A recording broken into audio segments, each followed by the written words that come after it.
YCP హయాంలో పెద్ద ఎత్తున లిక్కర్ స్కామ్ జరిగిందంటూ తెలుగుదేశం పార్టీ కూటమి ప్రభుత్వం చేస్తున్న ఆరోపణల వెనుక అసలు ఉద్దేశం ఏంటి? అసలు వీళ్ళ టార్గెట్ ఎవరు? ఏ వ్యక్తిని ప్రధానంగా టార్గెట్ చేసుకుని ఈ మొత్తం వ్యవహారం నడుపుతూ ఉన్నారు అన్నది చూడాలి.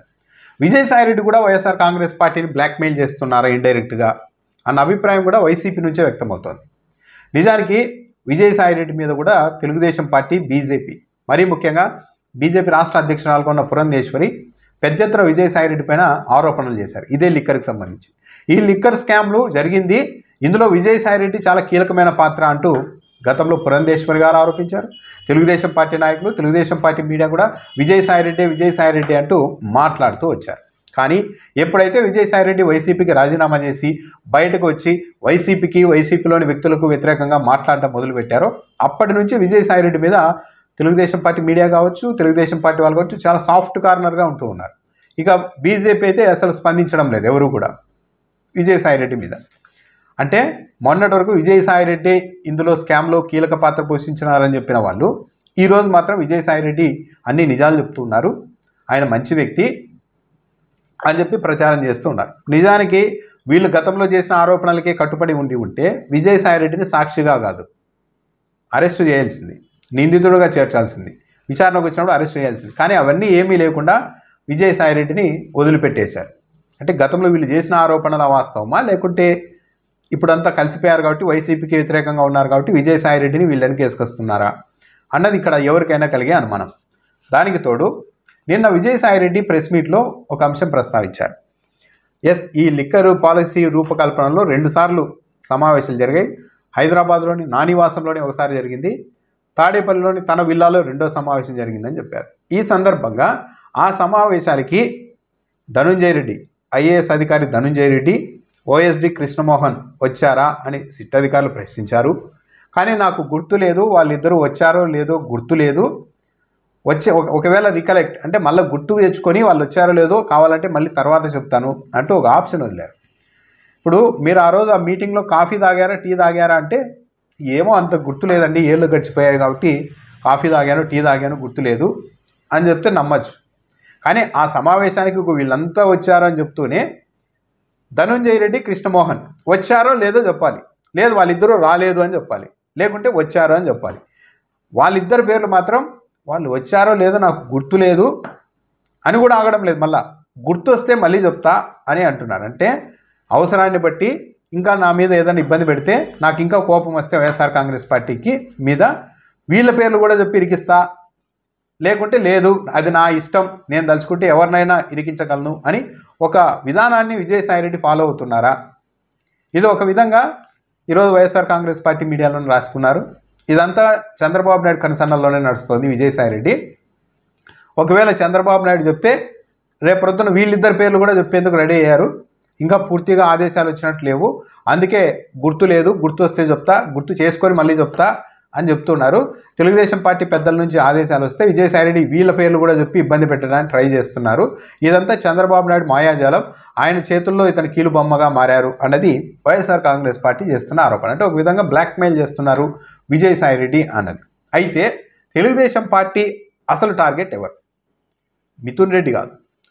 చెప్పాలి అంటే కొద్ది రోజుల క్రితం ఒక సీనియర్ జర్నలిస్ట్, తెలుగుదేశం పార్టీకి చాలా దగ్గర వ్యక్తి, తెలుగుదేశం పార్టీ అంటే చాలా అభిమానం, జగన్మోహన్ రెడ్డి అంటే అణువణువులోనూ ఆయనకి కసి కనపడుతూ ఉంటుంది. ఆయనే బహిరంగంగా చెప్తున్నారు మిథున్ రెడ్డితో డీల్ కుదిరింది. ఆ డీల్ని కుదిర్చింది కూడా ఏపీ బీజేపీ అధ్యక్షురాలు పురంధేశ్వరి, ఎంపీ సీఎం రమేష్, వీళ్ళిద్దరూ మధ్యవర్తిత్వం వహించారు. కాబట్టి మిథున్ రెడ్డికి ముందస్తు బెయిల్ వచ్చింది, ఇదంతా ఒక డీల్ కుదిరేసింది అని చెప్పారు. దాంతోపాటు తెలుగుదేశం పార్టీ వాళ్ళే సుప్రీంకోర్టులో మిథున్ రెడ్డికి ముందస్తు బెయిల్ వచ్చిందంటే కారణం ఇటువైపు నుంచి లాయర్లు ఆ రోజుకి ఒత్తిడి చేసి గట్టిగా వాదించలేదు, దానివల్ల ఆయనకు ముందస్తు బెయిల్ వచ్చిందని చెప్తూ ఉన్నారు. ఇక్కడ ఇంకో అభిప్రాయం కూడా కలుగుతుంది చాలామందికి.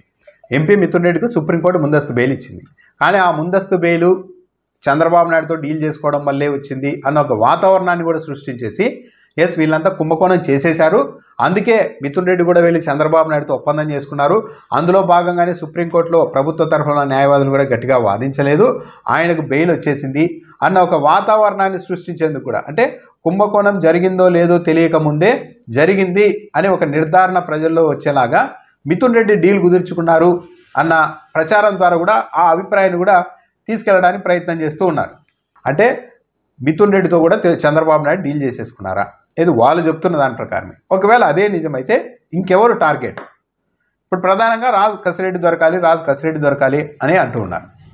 రాజు కసిరెడ్డి దొరికితే ఆ వెంటనే తెలుగుదేశం పార్టీ మీడియా ఆ రోజు నుండి రాజు కసిరెడ్డి చెప్పినా చెప్పకపోయినా రాజు కసిరెడ్డి చెప్పారు, ఈ లిక్కర్లో మొత్తం అంతా జగన్మోహన్ రెడ్డి, డబ్బులన్నీ ఆయనకే వెళ్ళాయి అని ఆఖరిలో జగన్మోహన్ రెడ్డి దగ్గరికి తీసుకెళ్తారు. ప్రస్తుతం అయితే అక్కడ కూడా జగన్మోహన్ రెడ్డి పేరును వాళ్ళు ప్రస్తావించడం లేదు. ఎందుకు ప్రస్తావించడం లేదంటే ఇప్పుడే ప్రస్తావిస్తే ఇదంతా ప్రీ ప్లాన్డ్ అన్న ఉద్దేశం బయటికి వెళ్ళిపోతుంది. అలా కాకుండా రాజు కసిరెడ్డి అనే వ్యక్తి దొరికిన తర్వాత అతడు చెప్పాడు అని మనం ప్రజల్లోకి తీసుకెళ్తే జగన్మోహన్ రెడ్డిని ఈజీగా టార్గెట్ చేయొచ్చు అన్న విధానంతో, అన్న పంతాతో ఈ ప్రభుత్వ పెద్దలు నడుపుతున్నారు ముందుకు అన్న అనుమానం అయితే ప్రధానంగా కలుగుతోంది. వాళ్ళే చెప్తున్నారు మిథున్ రెడ్డి మాకు టార్గెట్ కాదని. విజయసాయిరెడ్డి పైన గతంలో ఆరోపణలు చేశారు. ఇప్పుడు ఆయన వైసీపీ నుండి బయటకు వచ్చేసరికి ఆయన నిందితుడు కాదు, సాక్షి, ఆయన అన్ని నిజాలు చెప్తున్నాడు, ఆయన మంచి వ్యక్తి అని మళ్ళీ వీళ్ళే సర్టిఫై చేస్తూ ఉన్నారు. సో మొత్తం మీద పైగా Vasudeva Reddy, AP beverages corporation MD వాసుదేవరెడ్డిని చాలా ఇబ్బంది పెట్టారు. మేము చెప్పినట్టు వాంగ్మూలం ఇవ్వాల్సిందే అని, ఇవ్వకపోతే అసలు సర్వీస్లోకే రానియరని చెప్పారు. ఎప్పుడైతే వీళ్ళు కోరిన విధంగా ఆయన వాంగ్మూలం, ఈ ఒత్తిళ్లకు అన్నీ లొంగేసి వాంగ్మూలం ఇచ్చేశారు, ఆయనకు వెంటనే కేంద్ర సర్వీసులకు వెళ్ళేందుకు రాష్ట్ర ప్రభుత్వం అనుమతి ఇచ్చేసింది. అంటే మేము చెప్పినట్లు ఆడితే మీ అందరినీ వదిలేస్తాం, ఒక్కొక్కరిని, వాసుదేవరెడ్డినైనా వదిలేస్తాం, విజయసాయిరెడ్డినైనా వదిలేస్తాం, మిథున్ రెడ్డితో కూడా డీల్ చేసుకుంటాం, ఇంకెవరినైనా వదిలేస్తాం. అల్టిమేట్గా ఈవెన్ రాజు కసిరెడ్డి దొరికిన తర్వాత కూడా రాజు కసిరెడ్డి నాకేం సంబంధం లేదు, జగన్మోహన్ రెడ్డి అంతా చేశారని చెప్పి ఆయనకు కూడా రాజమర్యాదలు చేస్తారు. అంటే అల్టిమేట్గా ఆఖరికి జగన్మోహన్ రెడ్డి దగ్గరికి తీసుకెళ్ళి దీన్ని ఆపాలి, జగన్మోహన్ రెడ్డిని దీంట్లోకి లాగాలి అన్న టార్గెట్గానే కూటమి ప్రభుత్వం ముందుకు వెళ్తోంది అన్నది చాలా క్లియర్గా అర్థమవుతుంది. ఈరోజు మిథున్ రెడ్డి వెళ్తూ ఉన్నారు, ఈరోజు వెళ్ళారు, ఆయన ఏం చెప్తారు అది కూడా చూడాలి. అయితే విజయసాయిరెడ్డి మాటలు బట్టి ఒక విషయం అయితే చాలా స్పష్టంగా అర్థమవుతుంది. నిన్న మీడియా ముందు చెప్పిన అంశాలని యథావిధిగా సిట్ అధికారుల దగ్గర చెప్పారా, లేకుంటే సిట్ అధికారుల దగ్గర ఇంకా ఏమైనా కొత్త అంశాలు చెప్పి అవి మీడియా ముందు చెప్పకుండా దాచిపెట్టారా అన్న విషయం పక్కన పెడితే, మీడియా ముందు ఆయన చేసిన వ్యాఖ్యల్ని బట్టి చూస్తూ ఉంటే ఆయన జగన్మోహన్ రెడ్డిని టార్గెట్ చేయడం లేదు, జగన్మోహన్ రెడ్డికి వ్యతిరేకంగా ఆయన మాట్లాడడం లేదు. మిథున్ రెడ్డి గురించి ప్రస్తావన వచ్చినప్పుడు కూడా ఏమో మిథున్ రెడ్డినే అడగండి అంటూ కూడా మాట్లాడారు. దాంతోపాటు ధనుంజయ రెడ్డి, కృష్ణమోహన్లను ఉద్దేశించి హోల్డ్లో పెట్టారు. డైరెక్ట్గా వచ్చారని చెప్పలేదు, రాలేదని చెప్పుకోకుండా గుర్తు లేదు, మళ్ళీ గుర్తు వస్తే చెప్తాను అని చెప్తున్నారు. అదొక విషయం. అయితే ఒక రాజు కసిరెడ్డి అనే విషయంలో మాత్రం విజయసాయిరెడ్డి చాలా సీరియస్గానే ఉన్నారు. బహుశా ఆయనే తెచ్చారు, ఆయనే మంచి పొజిషన్కి వెళ్ళేలాగా అన్ని విధాల బాధ్యతలు అప్పగించి ముందుకు తీసుకెళ్లారు. కానీ ఆ తర్వాత ఈ రాజు కసిరెడ్డి అనే వ్యక్తి ఏమన్నా విజయసాయిరెడ్డిని ఓవర్టేక్ చేశారా, ఈయన్ని లెక్క చేయలేదా, బైపాస్ చేసి వెళ్ళిపోయారా, ఆ కోపం ఏమైనా విజయసాయిరెడ్డికి ఉందా అన్న అనుమానం అయితే కలుగుతుంది. రాజు కసిరెడ్డి అనే వ్యక్తి మీద అయితే విజయసాయిరెడ్డి కాస్త కోపంగానే ఎలాగైనా ఇరికించాలన్న ఉద్దేశంతోనే విజయసాయిరెడ్డి ఉన్నారన్నది అర్థమవుతోంది. మరి రాజు కసిరెడ్డి వచ్చిన తర్వాత అక్కడి నుండి ఈ కేసును ఇంకెవరి మీదకు మళ్ళిస్తారు అన్నదే అల్టిమేట్.